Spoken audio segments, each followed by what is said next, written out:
السلام علیکم ورحمۃ اللہ وبرکاتہ ان الحمد للہ نحمده ونستعینه ونستغفره ونعوذ باللہ من شرور انفسنا وسیئات اعمالنا من يهده الله فلا مضل له ومن يضلل فلا هادي له واشهد ان لا اله الا الله وحده لا شريك له واشهد ان محمدا عبده ورسوله اما بعد فان خير الحديث كتاب الله وخير الهدي هدي محمد صلى الله عليه وسلم وشر الأمور محدثاتها وكل محدثة بدعة وكل بدعة ضلالة وكل ضلالة في النار.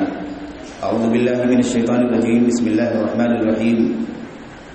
وما كان المؤمنون لينفروا كافة فلولا نفر من كل فرقة منهم طائفة ليتفقهوا في الدين إلى آخر الآية. قال النبي صلى الله عليه وسلم تسمعون ويسمع منكم ويسمع ممن يسمع منكم.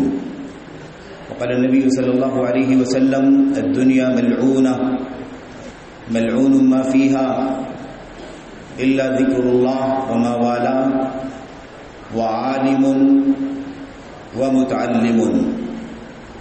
مدرسہ محمدیہ جنار دیو مدھیہ پردیش کے صدر محترم جناب عابد صاحب حافظہ اللہ، اسی طرح سے صوبائی جمعیت اہل حدیث مہاراشٹرا کے قابل قدر اراکین، عہدیداران، ذمہ داران، صوبائی سطح کے اسی طرح سے شہری، ضلعی اور مقامی سطح کے موقر اراکین، قابل احترام بزرگان، خصوصیت کے ساتھ اس اجلاس کے اس سیشن کے صدر محترم جناب اقبال صاحب محمدی حفظہ اللہ، اسی طرح سے آج کی اس اجلاس میں تشریف لائے ہوئے ڈائس پر تشریف فرما معزز مکرم علماء، خطبہ،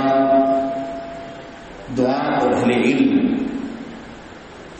قابل احترام مائیں اور بہنیں، مدرسہ محمدیہ کے عزیز طلباء، دیگر تمام تر ذمہ داران، حاضرین، سامعین اور دیگر سامعات، سب سے پہلے تو اللہ تبارک و تعالیٰ کی حمد ہے، اس کا شکر ہے کہ اللہ تبارک و تعالیٰ نے آپ حضرات سے ملاقات کرنے کا یہ شرف اور یہ موقع عطا فرمایا. اللہ سے دعا ہے کہ اللہ تبارک و تعالیٰ اس ملاقات کو خیر کی ملاقات بنائے. اللہ تبارک و تعالیٰ ہمارے اور آپ کے بیچ کی اس ملاقات کو دین کے حق میں، دین کی دعوت، اس کی تعلیم اور اس کی نشر و اشاعت کے حق میں مفید بنائے. اس کے بعد آج کے اس اجلاس میں جیسا کہ آپ حضرات نے دیکھا ہے، سنا ہے کہ مدارس کے سلسلے میں کچھ باتیں آپ سے عرض کرنی ہیں. مدارس کی اہمیت اور ضرورت کے سلسلے میں مختصر بات کروں گا میں انشاءاللہ تبارک و تعالی، ورنہ آپ جانتے ہیں کہ مدارس کے سلسلے میں بہت ساری باتیں ہیں جو کہنے کی ہیں، سننے کی ہیں، سمجھنے کی ہیں، ذہن و دماغ میں، دلوں میں بٹھانے کی ہیں اور عملی جامہ پہنانے کی ہیں. بہت کچھ فکر مند ہونے کی ہیں، بہت کچھ اپنی ذمہ داریوں کو سمجھنے کی ہے مدارس کے سلسلے میں، مکاتب کے سلسلے میں، دینی اداروں کے سلسلے میں. لیکن کچھ باتیں جو آپ کے سامنے عرض کرنی ہے اختصار کے ساتھ، وہ یہ مدارس کی اہمیت اور ضرورت. سب سے پہلا مسئلہ یہ ہے میرے بھائیوں کہ آخر اس طرح کے موضوعات کا انتخاب کرنے کی ضرورت کیوں پڑ گئی، اور یہ باتیں ہم آپ کے سامنے کر رہے ہیں.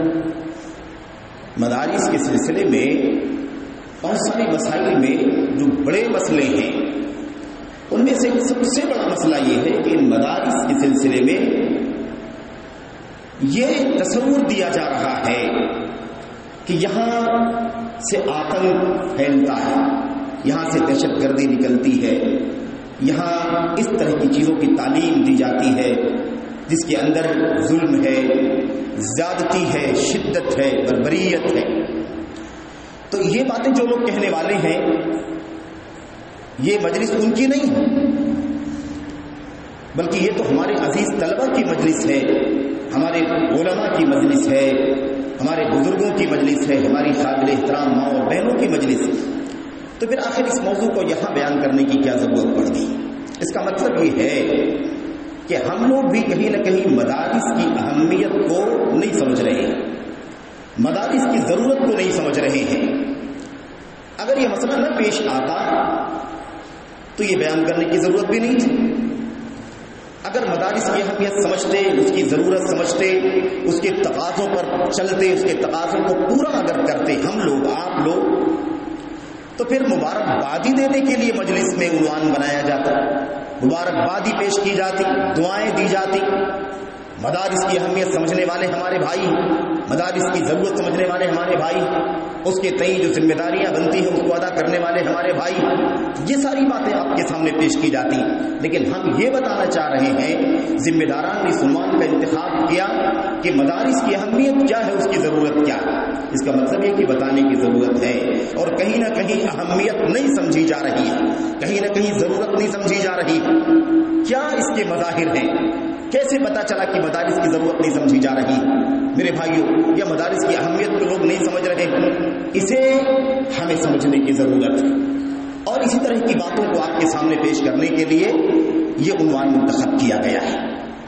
میرے محترم بھائیوں، بزرگوں، اور خصوصیت کے ساتھ عزیز طلبہ، قابل احترام ماں اور بہنوں، اور یہ چونکہ یہاں کے حفاظ فارغین کی تکریم کی اور ان کی دستار بندی کی چونکہ مجلس بھی ہے، اس لیے سرپرست حضرات بھی بڑی تعداد میں یہاں تشریف لائے ہیں، ان سے بھی خصوصیت کے ساتھ میں مخاطب ہونا چاہتا ہوں۔ میرے بھائیوں، میرے بزرگوں، مدارس کی اہمیت اور ضرورت کو اگر سمجھنا ہے تو ہمیں اسلام کی اہمیت کو سمجھنا ضروری ہے۔ اگر اسلام کی اہمیت سمجھتے ہیں، اگر قرآن کریم کی اہمیت سمجھتے ہیں، سنت رسول صلی اللہ علیہ وسلم کی اہمیت سمجھتے ہیں، اللہ کی کتاب کو، نبی کریم صلی اللہ علیہ وسلم کی سنت کو، امت کے سلف صحابہ کرام، تابعین اور تبع تابعین، جن کو خیر القرون کہا جاتا ہے، اگر ان کی سیرت کی اہمیت کو سمجھتے ہیں اور اس کی دعوت ہونی چاہیے، اس کی تعلیم ہونی چاہیے، یہ دین قیامت تک کے لیے آیا ہے، اس دین کے لیے نہ زبان کی پابندی ہے، نہ مکان کی پابندی ہے، جب تک بھی دنیا قائم ہے یہی دین چلے گا، یہی قرآن کریم عام کیا جائے گا، یہی سنت رسول عام کی جائے گی، یہی سلف صالحین کی سیرت پر لوگوں کو چلنے کی دعوت دی جائے گی۔ جتنا بھی زیادہ یہ دنیا وسیع ہو جائے، کتنی بھی زیادہ وسیع ہو جائے، قیامت تک جتنے بھی لوگ آئیں گے سب کے لیے ہی قرآن کریم ہے، سب کے لیے ہی سنت رسول صلی اللہ علیہ وسلم ہے، سب کے لیے ہی صحابہ کرام، تابعین، تبع تابعین کی سیرت ہے۔ تو اب قرآن کو عام کرنے کے لیے، سنت کو عام کرنے کے لیے، صحابہ، تابعین، تبع تابعین، خیر القرون کی سیرت کو عام کرنے کے لیے یہ مشن، یہ ذمہ داری اب اس امت کے علماء کے اوپر ہے، اس امت کے طلباء کے اوپر ہے، اس امت کے مخلص دعات کے اوپر ہے، جو علم اور عمل سے آراستہ ہو کر کے میدان میں آتے ہوں۔ تو جب یہ دین اسلام آگے لے جانا ہے، یہ سلسلہ چلتا رہے گا میرے بھائیوں، تو سوال یہ پیدا ہوتا ہے کہ یہ علماء پیدا کہاں سے ہوں گے، یہ دعات پیدا کہاں سے ہوں گے، یہ مربیان پیدا کہاں سے ہوں گے، یہ کتابیں لکھنے والے مصنفین کہاں سے پیدا ہوں گے، یہ توحید سکھانے والے کہاں سے پیدا ہوں گے، یہ سنت کی تعلیم دینے والے کہاں سے نکل کر کے آئیں گے، یہ دعات اور بڑے بڑے مبلغین اور مصلحین کہاں سے نکل کر کے آئیں گے، ان کا سورس کیا ہے، ان کا سرچشمہ کہاں کیا ہے، ان کی فیکٹری کہاں ہے، ان کی کمپنیاں کہاں ہے جہاں سے یہ نکلیں گے، جہاں سے یہ پیدا ہوں گے۔ یہ سب سے بڑا سوال ہے کہ نہیں سوال ہے میرے بھائیوں؟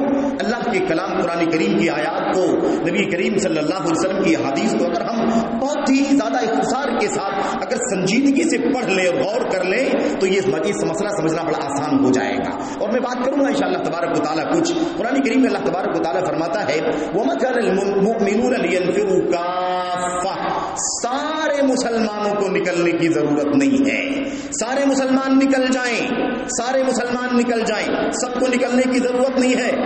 فَلَوْلَا نَفَرَ مِنْ كُلِّ فِرْقَةٍ مِّنْهُمْ طائفۃ لیتفقهوا فی الدین، ہونا یہ چاہیے کہ ہر ایک جماعت میں سے، ہر ایک تعداد میں سے ایک چھوٹی سی تعداد نکلے کس کام کے لیے نکلے؟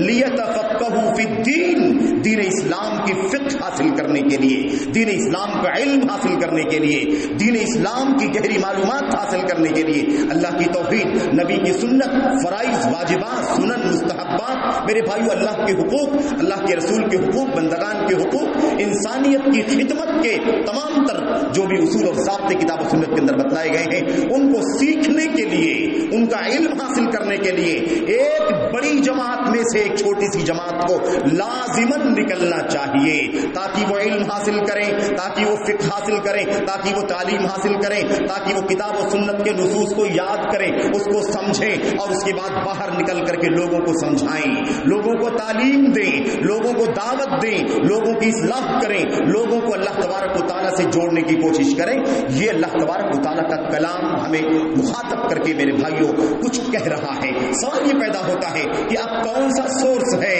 کون سا سرچشمہ ہے، کون سا وہ مرکز ہے، کون سی وہ جگہ ہے جہاں سے یہ علم حاصل کرنے والے پیدا ہوں گے؟ کہاں علم حاصل کیا جائے گا، کہاں تفقہ حاصل کی جائے گی؟ یہ اللہ کی کلام کی آیت کریمہ ہم سے مطالبہ کر رہی۔ کوئی سیٹ اپ تو ہونا چاہیے، کوئی سسٹم تو ہونا چاہیے، کوئی نظام تو ہونا چاہیے جہاں سے یہ کام ہو۔ سوال یہ پیدا ہوتا ہے کہ اب آج ہم دنیا پر نظر دوڑا کر کے دیکھ لیں اور سمٹ کر کے اپنے وطن عزیز ہندوستان کے اندر غور کر کے دیکھ لیں اور اپنی اپنی بستی کا جائزہ لے کر کے دیکھ لیں، اپنے اپنے ضلع اور اپنی اپنی قریے کا جائزہ لے کر کے دیکھ لیں کہ یہ حکم تو سب کے لیے ہے کہ ہر بڑی تعداد میں سے 100 میں سے 10، 50 میں سے 5، مثال کے طور پر اللہ تبارک و تعالیٰ کا یہ کلام کہتا ہے کہ ہر ایک جماعت میں سے کچھ لوگوں کو نکل کر کے اللہ کے دین کا علم حاصل کرنا چاہیے۔ اس کا سرچشمہ کہاں ہے؟ آج دعوت کے کام کرنے والے، تعلیم دینے والے، داعیان، مبلغین، مربیان، معلمین، اساتذہ، مصنفین، مترجمین، محققین، جتنے بھی لوگ ہیں، یہ جو بھی ہم نام سنتے ہیں، یہ لوگ کہاں سے پیدا ہو رہے ہیں؟ یہ لوگ کہاں سے نکل رہے ہیں؟ اس کا سورس کیا ہے؟ قرآن کریم یاد کرنے والے حفاظ، یہ حفاظ آج ان کی دستار بندی ہونی ہے، چند حفاظ جنہوں نے قرآن کریم کو حفظ کر کے مکمل کیا ہے۔ سوال یہ پیدا ہوتا ہے کہ یہ مرکز ہے، یہ سرچشمہ ہے، یہ قسم التحفیظ ہے، ادارہ ہے جہاں پر قرآن کریم یاد کرایا جا رہا ہے، جہاں پر عربی زبان کی تعلیم دی جا رہی ہے، جہاں پر علوم شریعت کی تعلیم دی جا رہی ہے، تب تو یہ حفاظ پیدا ہو رہے ہیں، تب تو یہ علماء پیدا ہو رہے ہیں، تب تو یہ طلبہ عالم بن کر کے نکل رہے ہیں۔ اگر یہ سرچشمہ نہ ہوتا تو کہاں سے یہ طلبہ نکلتے، کہاں سے پیدا ہوتے؟ میرے بھائیوں، قرآن کریم کی آیات میں اللہ کے نبی علیہ الصلوۃ والسلام کی حدیث میں بہت ساری باتیں ہیں، میں سرسری طور پر چند باتوں کی طرف اشارہ کرنا چاہتا ہوں۔ اللہ کے نبی محمد رسول اللہ صلی اللہ علیہ وسلم کی وہ حدیث آپ سامنے لائیں۔ اللہ کے نبی نے فرمایا تھا، ترمذی کی روایت، حسن درجے کی روایت، فرماتے ہیں الدنیا ملعونہ ملعون ما فیہا الا ذکر اللہ وما والا او عالم او متعلم یا وعالم و متعلم۔ اللہ کے نبی علیہ السلام نے فرمایا، سن لو اے دنیا والو، تم سن لو، یہ دنیا لعنتی ہے، یہ دنیا اللہ کی نظر میں رحمت سے دور ہے، یہ دنیا اللہ تبارک و تعالیٰ کی نگاہ میں نفرت والی ہے، بغض والی ہے، مبغوضہ، بغض ہے اللہ تبارک و تعالیٰ کی دنیا سے۔ یہ دنیا لعنتی ہے اور دنیا میں جو کچھ بھی ہے یہ سب اللہ تبارک و تعالیٰ کی لعنتی ہے۔ دنیا لعنتی ہے، دنیا کی ساری چیزیں کیا ہے؟ لعنتی ہے۔ اب دنیا اور ما فیہا لعنت والی چیز ہے، اللہ کی نظر میں مبغوض ہے، اللہ کی رحمت سے دور ہے، الا سوائے استثناء کیا گیا جو اللہ تبارک و تعالیٰ کی نگاہ میں لعنتی نہیں ہے، اللہ کی نگاہ میں محبوب ہے۔ اللہ تبارک و تعالیٰ کی نگاہ میں کیا ہے؟ محبوب ہیں۔ وہ چیزیں کون سی ہیں؟ 4 چیزوں کو اللہ کے نبی صلی اللہ علیہ وسلم نے بیان فرمایا۔ نمبر 1، الا ذکر اللہ، سوائے اللہ تبارک و تعالیٰ کے ذکر کی، نمبر 1۔ نمبر 2، وما والا، اور جو اللہ تبارک و تعالیٰ کا 2 معنی ہے، وما والا، سوائے اللہ تبارک و تعالیٰ کے ذکر کی، ذکر میں اللہ کا کلام ہے، اللہ کے نبی کا فرمان ہے، سبحان اللہ، استغفر اللہ، لا الہ الا اللہ، الحمدللہ، اللہ اکبر، یہ سب اللہ تبارک و تعالیٰ کا ذکر ہے۔ دین اسلام اللہ کا ذکر ہے، قرآن کریم اللہ کا ذکر ہے، دین اللہ کے نبی صلی اللہ علیہ وسلم کی سنتیں اللہ کا ذکر ہے۔ دین جو کچھ بھی ہے وہ سب کا سب اللہ تبارک و تعالیٰ کا ذکر ہے۔ میرے بھائیوں، میرے بزرگوں، یہ نماز اللہ کا ذکر ہے، روزہ اللہ کا ذکر ہے، حج بیت اللہ عمرہ اللہ کا ذکر ہے، یہ زکات دینا اللہ تبارک و تعالیٰ کا ذکر ہے، یہ سب اللہ تبارک و تعالیٰ کے ذکر میں آتا ہے۔ یہ اللہ کی لعنت سے باہر ہے۔ یہ کون ہے؟ یہ اللہ کی لعنت سے باہر ہے۔ نمبر 1 ہو گیا۔ نمبر 2 وما والا، اس کے 2 معنی۔ ایک معنی یہ ہے اور وہ چیزیں جن سے اللہ تبارک و تعالی محبت کرتا ہے، جن سے اللہ تبارک و تعالی محبت کرتا ہے۔ نمبر 1 معنی یہ ہے، یعنی اللہ تبارک و تعالی کی نگاہ میں جو چیزیں محبوب ہیں وہ بھی اللہ تبارک و تعالی کی لعنت سے باہر ہیں۔ دوسرا معنی کیا ہے؟ وما والا کا معنی یہ ہوتا ہے اللہ کا ذکر اور جو چیزیں اللہ کے ذکر سے قریب ہیں، جو اللہ کے ذکر سے قریب کرنے والی ہیں، جو اللہ کے ذکر کی طرف لانے والی ہیں، اللہ کے ذکر کی طرف بلانے والی چیزیں ہیں۔ یہ نمبر 2 ہو گیا، دوسری چیز ہو گئی۔ نمبر 3 اللہ کے نبی نے فرمایا طالب علم، متعلم۔ نمبر 3 کیا فرمایا؟ عالم فرمایا، او عالم او متعلم۔ نمبر 3 عالم دین، جو اللہ کے دین کا عالم ہے، قرآن کا عالم ہے، سنت کا عالم ہے، فقہ کا عالم ہے، عقیدے کا عالم ہے، قرآن کریم کی سنت، قرآن کریم کی آیتوں کے معنی کو سمجھتا ہے۔ میرے بھائیوں، اللہ تبارک و تعالیٰ کی نگاہ میں یہ بھی کیا ہے؟ لعنت سے باہر ہے۔ عالم یعنی گویا علماء کرام، علماء کتاب و سنت، علماء سو نہیں بلکہ علماء حق، یہ اللہ تبارک و تعالیٰ کی نگاہ میں لعنت سے باہر ہے۔ اور نمبر 4 متعلم، علم حاصل کرنے والا، طالب علم۔ یہ 4 لوگ ہیں، ان کے سوا یہ دنیا لعنتی ہے اور دنیا کی ساری چیزیں لعنتی ہیں۔ میرے بھائیوں، اب آپ ذرا سروے کر کے دیکھ لو، 4 چیزیں کیا ہو گئی؟ اللہ کا ذکر ہو گیا، اللہ کے ذکر سے قریب کرنے والی چیزیں، یا اللہ تبارک و تعالیٰ جن چیزوں سے محبت کرے۔ نمبر 3 علماء، اللہ کے دین کے علماء، اور اللہ تبارک و تعالیٰ کے دین کو سیکھنے والے طلباء اور اسٹوڈنٹس۔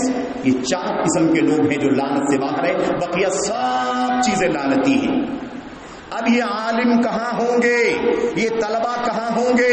جہاں علماء پیدا ہوں گے اور جہاں علماء طلباء کو سکھائیں گے، ان کو تعلیم دیں گے، اسی کا نام مدرسہ ہے، اسی کا نام مکتب ہے، اسی کا نام جامعہ ہے، اسی کا نام معہد ہے، اسی کا نام مؤسسہ تعلیمیہ، کوئی بھی نام آپ رکھ سکتے ہیں۔ میرے بھائیوں، اللہ کے کلام کی آیتوں میں آیت کریمہ میں اور اللہ کے نبی محمد رسول اللہ صلی اللہ علیہ وسلم کی حدیث میں یہ بات سمجھا دی گئی ہے۔ اللہ کے نبی السلام کی اور بھی حدیثیں، میرے بھائیوں، حضرت ابو الدرداء رضی اللہ تعالیٰ عنہ، حضرت عبداللہ ابن مسعود نہیں بلکہ حضرت ابو سعید خدری رضی اللہ تعالیٰ عنہ کی روایت میں آتا ہے، وہ جب کسی کو علم حاصل کرتے ہوئے دیکھتے تھے، کسی طالب علم کو دیکھتے تھے، کسی مدرسے میں پڑھنے والے کو دیکھتے تھے، کسی حلقے علم میں بیٹھنے والے کو دیکھتے تھے، آیا ہے قرآن سیکھ رہا ہے، آیا ہے حدیث کا سوال کر رہا ہے، آیا ہے مذاکرہ کر رہا ہے، آیا ہے مسئلہ پوچھ رہا ہے، آیا ہے حلال و حرام کی تمیز کرنا چاہتا ہے، حلال ہے کہ حرام ہے، تو کیا کہا کرتے تھے؟ کہا کرتے تھے مرحبا بطالب العلم، اے طالب علم تیرے لیے مبارکبادی ہے، تجھے ویلکم ہے، تجھے مبارکبادی ہے، تجھے خوش آمدید ہے۔ کیوں؟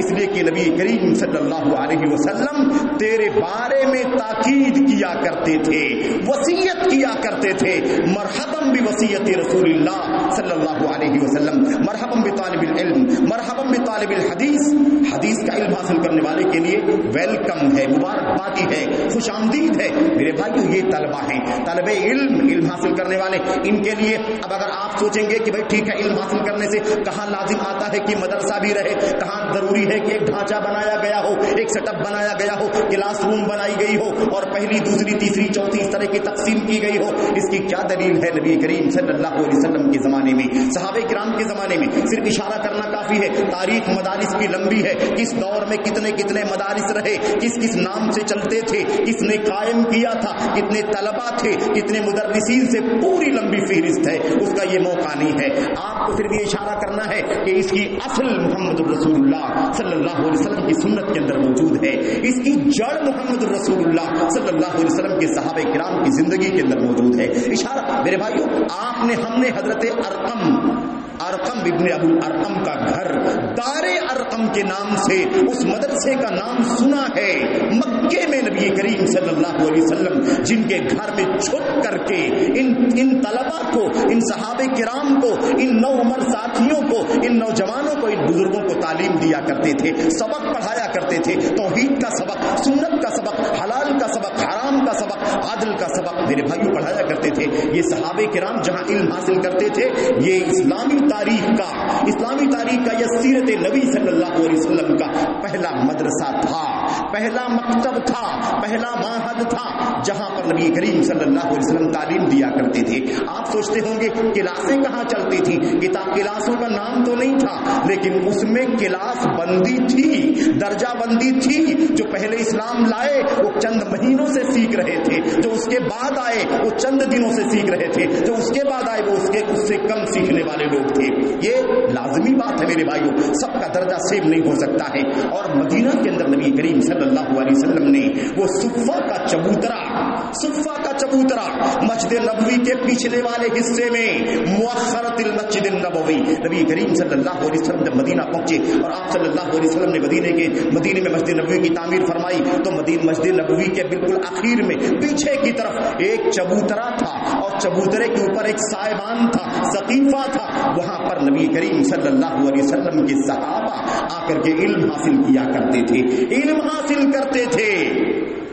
اور بڑی تعداد غریبوں کی تھی، بڑی تعداد فقیروں کی تھی، بڑی تعداد ایسے طلبہ کی تھی، ایسے اسٹوڈنٹس کی تھی جن کے پاس زندگی جینے کا کوئی بڑا وسیلہ، بڑا ذریعہ موجود نہیں تھا. کسی کے پاس ایک وقت کا کھانا ہے، دوسرے ٹائم کا نہیں ہے، کسی کے پاس وہ بھی نہیں ہے، کسی کے پاس ایک دن کا ہے، دوسرے دن کا نہیں ہے. نبی کریم صلی اللہ علیہ وسلم کی خدمت میں یہ معلم انسانیت، اللہ کے نبی صلی اللہ علیہ وسلم نے فرمایا تھا انما بعثت معلما، مجھے معلم بنا کر کے بھیجا گیا ہے، استاد بنا کر کے بھیجا گیا ہے. یہ پوری امت متعلم ہے، یہ پوری امت طلبہ ہے، پوری امت شاگردان ہے نبی کریم صلی اللہ علیہ وسلم کے.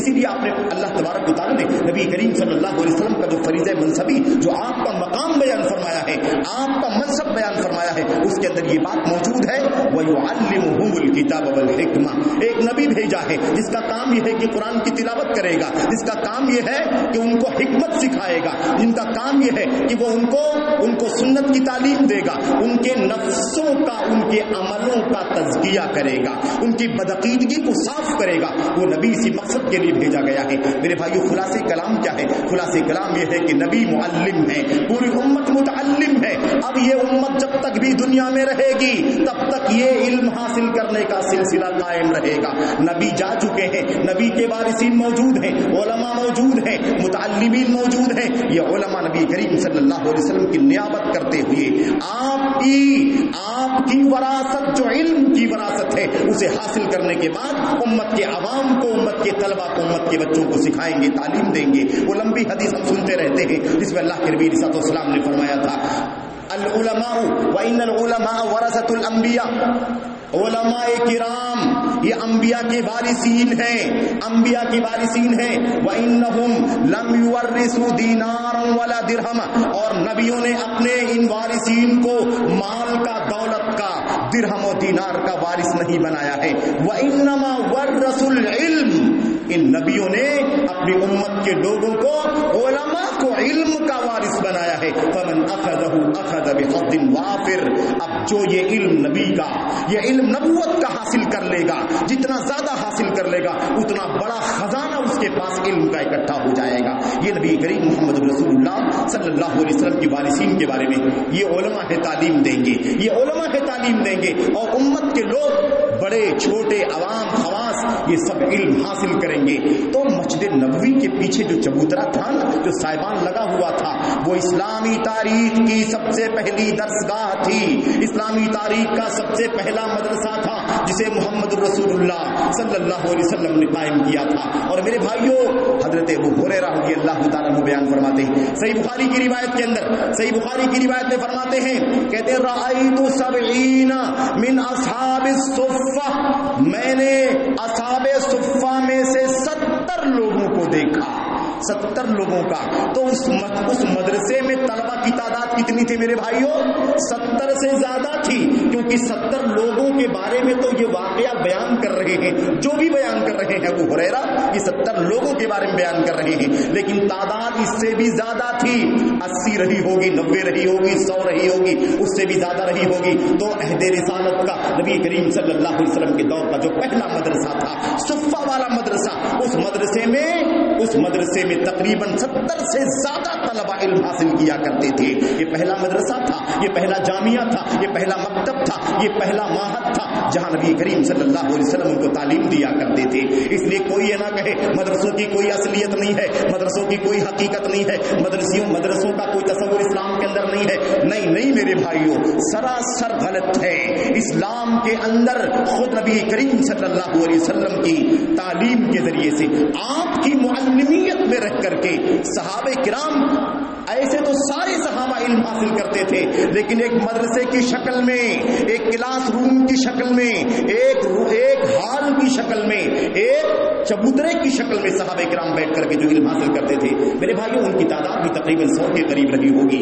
تو میں یہ کہہ رہا تھا کہ ابو ہریرہ رضی اللہ تعالیٰ عنہ بیان فرماتے ہیں، جو خود بھی اسی صفہ کے مدرسے کے ایک طالب علم ہیں، بیان کرتے ہیں میں نے 70 صحابہ کرام کو، صفہ میں علم حاصل کرنے والوں کو میں نے دیکھا ہے جن کے پاس پہننے کے لیے مکمل یونیفارم نہیں ہوا کرتا تھا. آج یونیفارم کہا جاتا ہے، مطلب پورا ایک ڈریس، لیکن یونیفارم چھوڑ دو، عام زندگی میں پہننے کے لیے مکمل لباس نہیں ہوا کرتا تھا. ایک جوڑا جو ہوتا ہے، مثال کے طور پر یہ اوپر کا ہے قمیص ہے، یہ نیچے مثال کے طور پر میرے بھائیوں یہ جو ہے نا، اس کے ذریعے سے آپ سمجھ سکتے ہیں. ابو ہریرہ بیان فرماتے ہیں 70 لوگوں کو میں نے دیکھا ہے، ان 70 لوگوں کے پاس مکمل جوڑا کپڑا پہننے کا نہیں تھا. کسی کے پاس نیچے باندھنے کے لیے لنگی ہے تو اوپر کی قمیص نہیں ہے، کسی کے پاس اوپر کی قمیص کی جگہ پر باندھنے کے لیے انگوچھا ہے، کوئی ٹاول ہے، کوئی چھوٹا کپڑا ہے تو نیچے ادار کے لیے نہیں ہے. نتیجہ اکثر و بیشتر میرے بھائیوں ہوتا یہ تھا کہ لوگ ایک کپڑا ہوتا تھا ان کے پاس اور وہ کسی طرح سے اپنے کندھے سے باندھ کر کے اسے گلے میں ایسے پیچھے سے لٹکا کے گلے میں باندھ لیا کرتے تھے، اور ہمیشہ دونوں ہاتھوں سے پکڑ کر کے اس کپڑے کو قریب کرتے رہتے تھے تاکہ ناگہانی کہیں سطر نہ کھل جائے، شرمگاہ نہ کھل جائے. ایسے میں نے 70 صحابہ کرام کو دیکھا ہے جو مدرسے رسول صلی اللہ علیہ وسلم کے طلبہ تھے. میرے بھائیوں، یہ تو بنیاد ہے، اور یہی طریقہ چلتا رہا. دوسری صدی، پہلی، دوسری، تیسری، چوتھی، ہر صدی میں آپ کو مدرسے ملیں گے، ہر صدی میں آپ کو مکاتب ملیں گے، ہر صدی میں آپ کو تعلیم کے مراکز ملیں گے، تعلیم کے سیٹ اپ آپ کو ملے گا. یہ اور بات ہے، ہر دور کے اعتبار سے، ہر زمانے کے اعتبار سے اپنے تقاضے ہوتے ہیں، اپنے وسائل ہوتے ہیں، ضرورت ہوتے ہیں میرے بھائیوں. اسی اعتبار سے وہ قائم ہوتا ہے. ایسا نہ سوچیں کہ آج کل کی طرح سے رہا ہوگا، نہیں، یہ تو آج کل کے دور میں نہیں، آج سے 2 سال پہلے بھی نہیں تھا، 5 سال پہلے بھی ایسا نہیں تھا، اور دھیرے دھیرے یہ ڈیولپ ہوتا جا رہا ہے. لیکن مدرسے اسلام کی بنیاد ہے، اور اس کے علاوہ اگر ہم تفصیل سے بات کریں تھوڑی سی تو خود مسجد نبوی کے اندر ایسا نظام نافذ تھا کہ لوگ باقاعدہ علم حاصل کرتے تھے، وہاں تعلیم دی جاتی تھی، وہاں قیدیوں کو رکھا جاتا تھا جن کو توحید کی تعلیم دی جاتی تھی، شرک کی مذمت بتلائی جاتی تھی. یہ طریقہ چلتا تھا میرے بھائیوں. تو کہنے کا مطلب یہ ہے کہ مسجدوں کے اندر اور مسجدوں سے متصل اور مسجدوں سے علیحدہ طور پر بھی مدارس کا ماہر کا تصور موجود ہے اسلام کے اندر، اسلامی تاریخ کے اندر. اور اب مجھے چند باتیں یہ عرض کرنی ہیں آپ کے سامنے کہ آج اگر مدارس کی اہمیت کو ہم نے نہیں سمجھا تو میرے بھائیوں یہ بتاؤ کہ آج دین کا علم حاصل کرنے کے لیے ہندوستان کے لوگوں اپنے ملک پر غور کرو، علاقے کے لوگوں، بستی کے لوگوں، جس کے علاقے سے لوگ آئے ہیں اپنی بستی کے بارے میں غور کرو کہ اگر یہ مدرسہ ہمارے علاقے کا نہیں ہوگا یا فلاں شہر کا مدرسہ نہیں ہوگا تو ہم دین کا علم کہاں سے حاصل کریں گے؟ ہمارے بچے حافظ قرآن کہاں سے بنیں گے؟ ہمارے بچے عالم دین کہاں سے بنیں گے؟ ہمارے بچے معلم کیسے بنیں گے؟ استاذ کیسے بنیں گے؟ منبر کے خطیب کہاں سے آئیں گے؟ مسند درس کے مدرس کہاں سے پیدا ہوں گے؟ یہ تحقیق کرنے والے محققین کہاں سے پیدا ہوں گے؟ یہ کتابیں لکھنے والے مصنفین کہاں سے پیدا ہوں گے؟ یہ میرے بھائیوں اللہ کے دین کی خدمت کرنے والے، اصلاح کا کام کرنے کرنے والے، دعوت دین کرنے والے داعیان کہاں سے پیدا ہوں گے، مبلغین کہاں سے پیدا ہوں گے؟ بھلا مدارس کے علاوہ دنیا میں کوئی اور سورس، کوئی مرکز ہمارے پاس ہے؟ ایک ہی جواب ہے، ہمارے پاس اس کا مستقل کوئی سورس نہیں ہے۔ آپ ایک بات کا اندازہ لگا لیں، کوئی کہہ سکتا ہے کہ یہاں وہاں آج کل وسائل ہیں، آج کل میڈیا کا سیٹ اپ ہے اور میڈیا کے ذریعے سے لوگ کہیں بھی پوری دنیا میں جڑ کر کے علم حاصل کر سکتے ہیں۔ میں آپ سے پوچھنا چاہتا ہوں، ابھی کورونا کی مہاماری کے 2 سال گزرے ہیں، لاک ڈاؤن کے حالات سے ہم سب زبردست نہ ہو رہے تھے۔ مجھے بتاؤ، یہ مدرسے جو فزیکلی بند ہو گئے تھے، جن میں تالے لگے ہوئے تھے، کلاسیں بند تھیں، بچے اپنے گھروں میں بیٹھے ہوئے تھے، 1 سال تو عام طور پر کسی مدرسے کو سمجھ میں بھی نہیں آیا کہ آخر تعلیم کا نظام کیا ہو سکتا ہے، لیکن 1 سال کے بعد سمجھ میں آیا کہ یہاں آن لائن تعلیم کا کچھ نہ کچھ سیٹ اپ بندوبست کیا جا سکتا ہے۔ بہت سارے لوگوں نے کیا، لیکن مجھے بتاؤ کہ 1 سال 2 سال کا جو یہ عرصہ گزرا ہے، اس عرصے میں باقاعدہ مدرسے میں بیٹھ کر استاذ کے سامنے، استاذ کے روبرو قلم لے کر کے، کاغذ لے کر کے، کتابیں لے کر کے جو تعلیم ہوتی تھی، کیا وہ تعلیم لاک ڈاؤن کے پیریڈ میں اور ابھی تک کیا آن لائن ذریعے سے، آن لائن انٹرنیٹ کے ذریعے سے کیا وہ تعلیم ہو پا رہی ہے؟ اساتذہ کرام پریشان ہیں، ماں باپ پریشان ہیں، سرپرست پریشان ہیں، وارڈن پریشان ہیں، ان بچوں کا کیا ہوگا؟ یہ جو طریقہ چل رہا ہے، جہاں مدرس کا پتہ نہیں ہے، جہاں کلاس نہیں لگ رہی ہے، جہاں تعلیم نہیں ہو رہی ہے، جہاں شرح نہیں ہو رہی ہے، نتیجہ یہ ہو گیا ہے کہ جو بھی عرصہ گزرا ہے، 1 سال کا 2 سال کا، ایسا لگتا ہے ماں باپ کو، سرپرستوں کو، اساتذہ کرام کو کہ بچوں کی زندگی برباد ہو گئی ہے، بچوں کی زندگی اثارت ہو رہی ہے، کیونکہ انہوں نے مدرسوں کے بند ہونے کی وجہ سے کوئی تعلیم حاصل نہیں کی ہے میرے بھائیوں۔ اور ایسا لگتا ہے کہیں تو ایسا محسوس ہوتا ہے کہ مدارس کے نہ ہونے کی وجہ سے بے دینی پیدا ہو رہی ہے، ارتداد کی نوبت آ رہی ہے، یہ صورتحال پیدا ہوتی جا رہی ہے۔ مدارس کا جال، جامعات کا جال، مکاتب کا نظام چل رہا ہے، تب تو حالت یہ ہے امت کی حالت یہ ہے کہ عمر والوں کو بھی دین کی بنیادوں کا پتہ نہیں ہے، بہت سارے نوجوانوں کو بھی دین کی بنیادی باتوں کا، عقائد کا پتہ نہیں ہے، اللہ تبارک و تعالیٰ کی توحید کا صحیح علم نہیں ہے، شرک کی مذمت کا صحیح سے علم نہیں ہے، بچوں کو دین کی موٹی موٹی باتوں کا علم نہیں ہے، اللہ کے نبی صلی اللہ علیہ وسلم کی سیرت کی موٹی موٹی باتیں، اللہ تبارک و تعالیٰ کی ذات اور صفات کے سلسلے میں موٹی موٹی باتوں کا علم نہیں ہے۔ مجھے بتاؤ میرے بھائیوں کہ اگر مدارس کا یہ جال ختم کر دیا گیا، جس کے پیچھے ایک سازش چل رہی ہے، ایک پورے طور پر منصوبہ بند کام چل رہا ہے، جسے مختلف انداز سے ختم کرنے کے لیے کوششیں چل رہی ہیں، مختلف تانوں کے ذریعے سے، مختلف الزامات کے ذریعے سے، مختلف انداز سے ان کا دائرہ تنگ کر کے، ان کی گھیرا بندی کر کے میرے بھائیوں، میرے بزرگوں،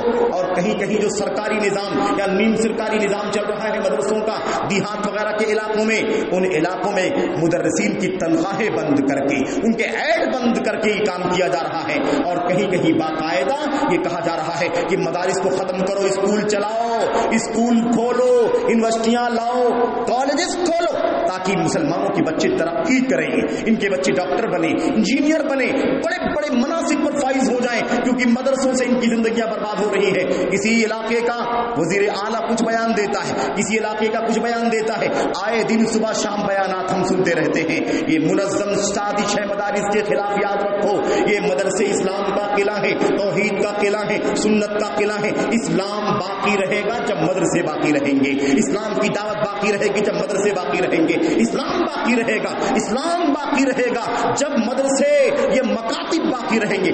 آج لوگوں نے، یہ بھی ایک افسوسناک بات ہے میرے بھائیوں، یہ تو ہم اشارہ کر رہے تھے ان لوگوں کی طرف جو لوگ اسلام کے خلاف، اسلام کی تعلیم، اسلام کی توحید، نبی کی سنت کے خلاف پورے طور پر منصوبہ بند کام کر رہے ہیں۔ میں آج اپنے بھائیوں سے بھی کہنا چاہتا ہوں جو بظاہر تعلیمی پیش رفت کے نام پر بہت کچھ ظاہر کر رہے ہیں، آج ہمارے سماج کے اندر ہماری مسجدوں کے اندر پچھلے 10 سال 15 سال پہلے جو اچھے مکاتب کا نظام چل رہا تھا، جہاں بچہ 2 سال سے لے کر کے 2.5 سال سے لے کر کے میرے بھائیوں 10 سال 12 سال 14 سال تک کے بچے مکتب میں قرآن کریم کا علم حاصل کرتے تھے، تھے, جہاں وہ حروف تہجی سیکھتے تھے, جہاں وہ جوڑنا سیکھتے تھے, اور جہاں پر مخارج کی تعلیم دی جاتی تھی, جہاں وہ ڈھنگ سے قرآن کریم پڑھنا سیکھتے تھے. اور پھر اس کے بعد دین اسلام کی مبادی 2 3 4 5 کلاسوں کا سسٹم چلتا تھا, اور نتیجہ یہ ہوتا تھا کہ 4 5 سالوں میں بچے کو قرآن کریم اچھی طرح سے پڑھنا آ جاتا تھا. 1 پارے 2 پارے اس کو حفظ ہو جایا کرتے تھے, اس کو سیرت کی موٹی باتیں معلوم ہو جاتی تھی, عقیدے کی موٹی باتیں معلوم ہو جاتی تھی, موٹی موٹی دعائیں یاد ہو جاتی تھی, نماز کا طریقہ معلوم ہو جایا کرتا تھا. انہیں نبی کریم صلی اللہ علیہ وسلم کی, میرے بھائیو صحابہ کرام کے نام اور ان کی سیرت کی مختصر باتیں معلوم ہو جایا کرتی تھی. یہ حالت تھی. ان کو بنیادی اردو, بنیادی ہندی, بنیادی انگریزی اور موٹی باتیں حساب کتاب کی معلوم ہو جاتی تھی. آج ان مسجدوں سے مکاتب کو ختم کرنے کا کام چل رہا ہے, الا ماشاء اللہ, ورنہ اکثر و بیشتر جو سروے میں آپ کے سامنے پیش کر رہا ہوں وہ اپنے علاقے, اپنے شہر کی بات خاص طور پر کر رہا ہوں, اور تقریباً یہی ماحول پورے ملک کا ہے کہ بڑی تیزی کے ساتھ مکاتب کو ختم کیا جا رہا ہے. کس نام پر ختم کیا جا رہا ہے؟ وہ بھی بڑا عجیب و غریب مسئلہ ہے. اگر وہ اپنے آپ میں اس کی کوئی حقیقت ہوتی تو کوئی مسئلہ نہیں تھا میرے بھائیوں, لیکن افسوس یہ کہ حقیقت کے خلاف آج ہمارے سماج کے اندر مکاتب مسجدوں کے بند ہو رہے ہیں, اور کلاسیں جو چلتی تھی بند ہو رہی ہیں, اور اس کے بالمقابل جو اسکول چل رہے تھے, جو عصری اسکول چل رہے تھے, جہاں پر عصریات پڑھائی جاتی تھی, یعنی دینی تعلیم نہیں بلکہ عصری علوم, زبان یا دیگر علوم, جغرافی, سائنس, میتھمیٹکس, انگریزی وغیرہ, جہاں خصوصی طور پر اس کی تعلیم ہوتی ہے, ایسے اسکول کھولے جا رہے ہیں جنہیں گلوبل اسکول, جنہیں انٹرنیشنل اسکول کا نام دیا جا رہا ہے. اور وہاں پر یہ نعرہ لگایا جا رہا ہے کہ آپ مکتبوں میں نہیں, مسجدوں میں نہیں اپنے بچوں کو بھیجیں, بلکہ ہمارے انٹرنیشنل اسکول میں بھیجیں, ہمارے گلوبل اسکول میں بھیجیں. یہاں پر اگر آپ اپنے بچوں کو بھیجیں گے تو بچہ صرف اور صرف مسجد میں پڑھ کر کے مولوی نہیں بنے گا, بلکہ مولوی بنے گا. اور اگر ہمارے یہاں آپ بھیجیں گے تو وہ مولوی بننے کے ساتھ ساتھ عصری علوم کا بھی ماہر بن جائے گا. لوگوں کے, میں نے میرے بھائیوں, ہم نے لوگوں کے بروشر دیکھے ہیں, لوگوں کے تعارف نامے دیکھے ہیں, لوگوں کے ٹیمپلیٹ پمفلٹ دیکھے ہیں جس میں بہت ساری باتیں لکھی ہوئی ہیں.